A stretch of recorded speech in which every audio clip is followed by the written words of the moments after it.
Hello दोस्तों, welcome. Pentagon rubber limited company का IPO open होने वाला है। कंपनी के डिटेल्स देखें, जैसे कंपनी करती क्या है, बिजनेस मॉडल क्या है, कब से मार्केट में, कंपनी का फाइनेंशियल कैसा है, आईपीओ का price band, opening date, closing date, GMP update, valuation क्या लगाया है और इस आईपीओ में अप्लाई करें क्या अवॉइड करें। तो दोस्तों, जैसे मैंने आपको कंपनी का नाम बताया, पेंटागन रबर आईपीओ, जो कि 26 जून से ओपन हुआ और 30 जून 2023 तक चलेगा। अभी कंपनी करती क्या और कब से मार्केट में, तो कंपनी की स्थापना दोस्तों है अप्रैल 2004 में हुई।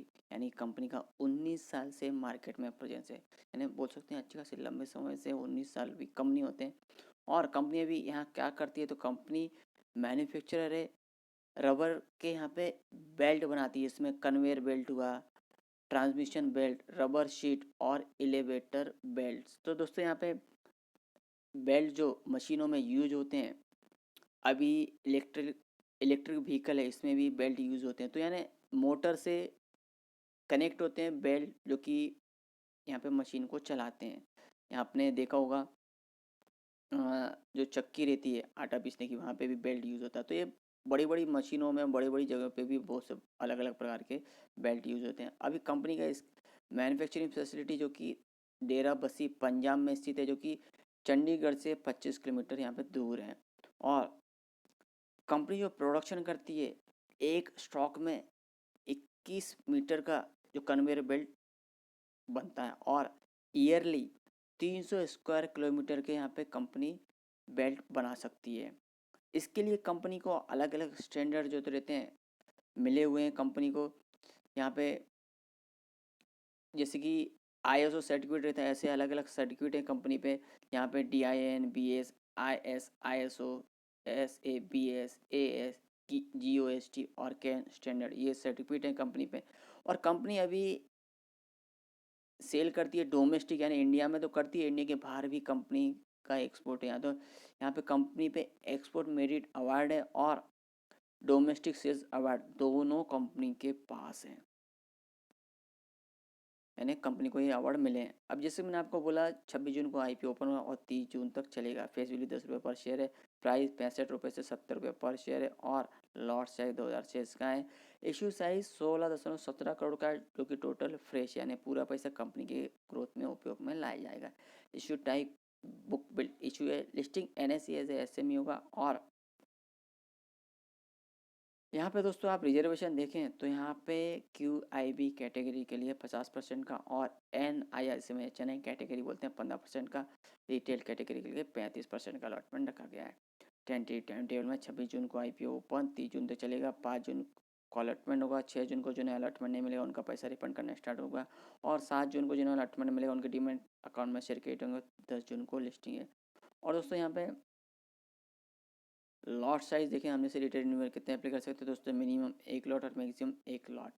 क्योंकि एक SME IPO, तो 1 लॉट में 2000 शेयर, इसके लिए 1,40,000 अमाउंट इन्वेस्टमेंट में लगेगा। तो अच्छी खासी यहाँ पे रिस्क और बढ़ जाती है दोस्तों।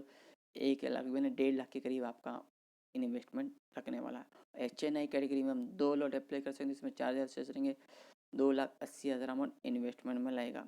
और दोस्तों प्रमोटर्स की यहाँ पे देखें तो श्री अनिल जैन, श्री ललित जैन, श्री आशीष जैन और श्री सौरभ जैन, ये कंपनी के प्रमोटर्स में।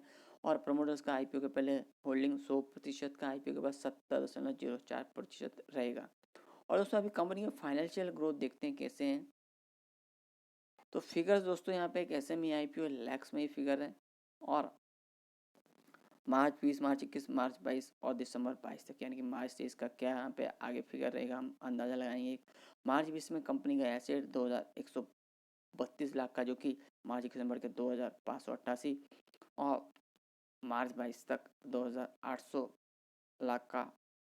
और दिसंबर 22 तक यानी यहाँ पे लगभग 3,000 लाख का कंपनी का एसेट। तो एसेट कंपनी का ईयर बेस पे यहाँ पे अप ट्रेंड में।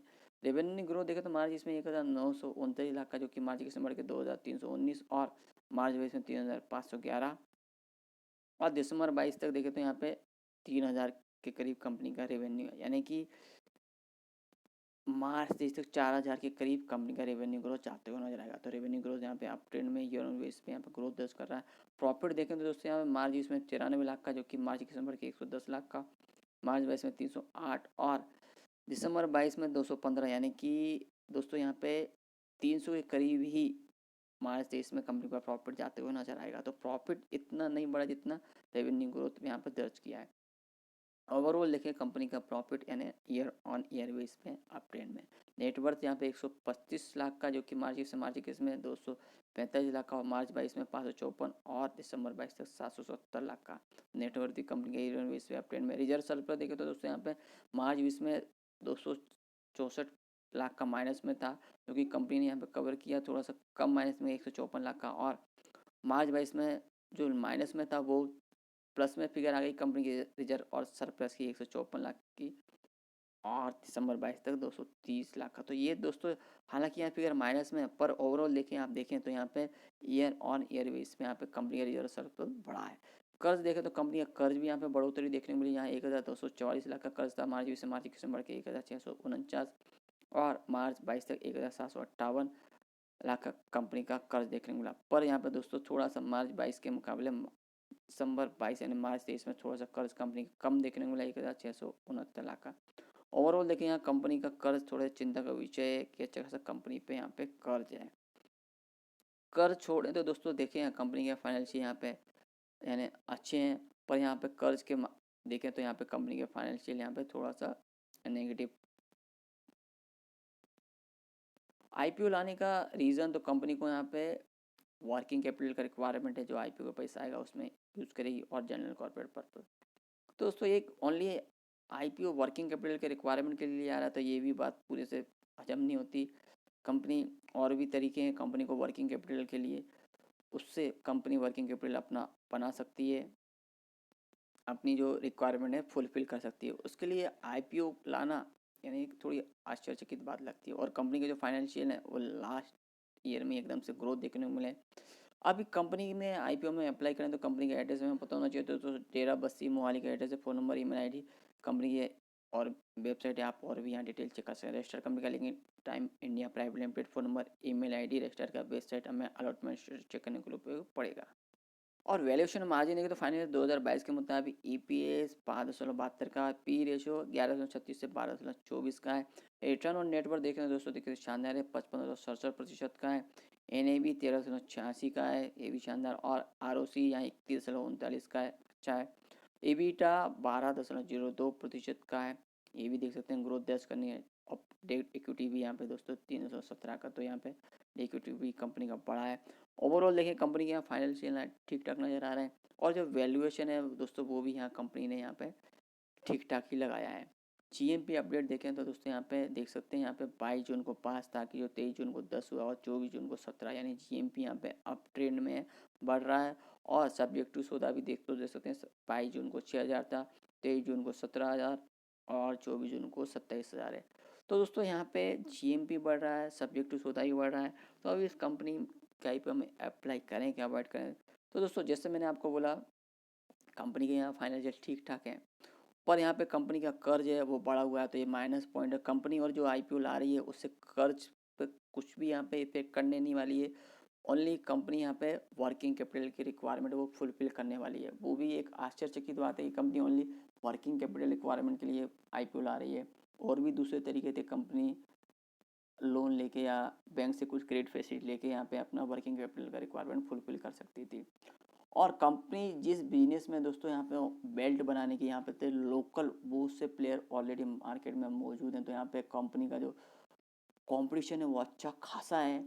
यहाँ पे आपने देखा होगा दोस्तों लास्ट ईयर यहाँ कंपनी का रेवेन्यू ग्रोथ अप ट्रेंड में, पर प्रॉफिट इतना कोई खास नहीं बढ़ा है।